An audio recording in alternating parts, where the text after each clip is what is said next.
Well, my first inspiration for business actually started in my father's family owned business in Spokane. It happened to be a dry cleaning business, very small business, but my father was very good about letting us do everything, waiting on the customer, balancing the books, looking at how the dry cleaning business actually worked, cleaning toilets, all of that. So we were never too proud to do anything. We rolled up our sleeves and learned about what it meant to be a small business owner, which meant you did everything. So the next part of my journey was then deciding, can I go to college? Could we afford to go to college? We worked in the business, all of us in the family, but it was tough. We didn't have the resources.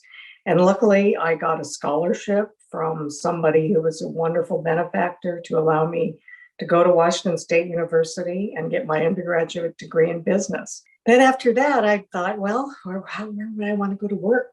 And then I had very few opportunities because back then women weren't being automatically hired for business positions or management training positions. But luckily, my first job was with a bank in Spokane, a small community bank. And they took a chance on me because I called them every day and told them they needed to hire me, even though they told me no. I called them for 34 days in a row. And finally, they hired me because I think they got tired of me. I think the most important advice to a high school student, it's show up and engage.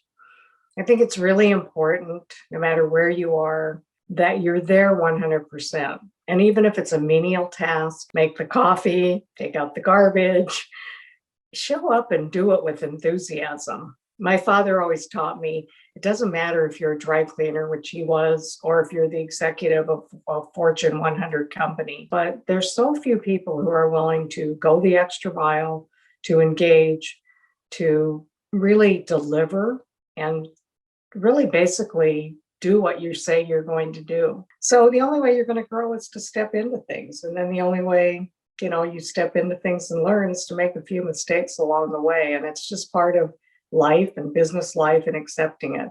So I'd say I have a lot of examples of things like that. And guess what? They've been great teachers. And in the end, people have been supportive. And I think that's a lesson that we all need to take away and say, if we're going to do something, take the risk.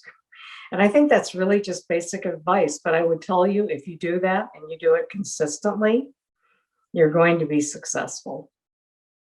She's proof that you can do anything you put your mind to.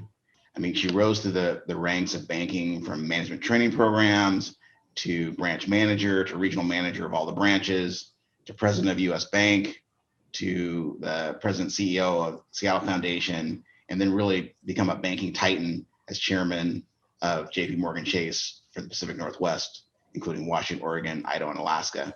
I think the most telling characteristic about a person is what people say about you when you're not in the room. And I brought Phyllis's name up many times, and there are stories about how she served as a role model. People really look to Phyllis when there's questions and when big issues or ideas need to be solved, or you need to come up with a big idea.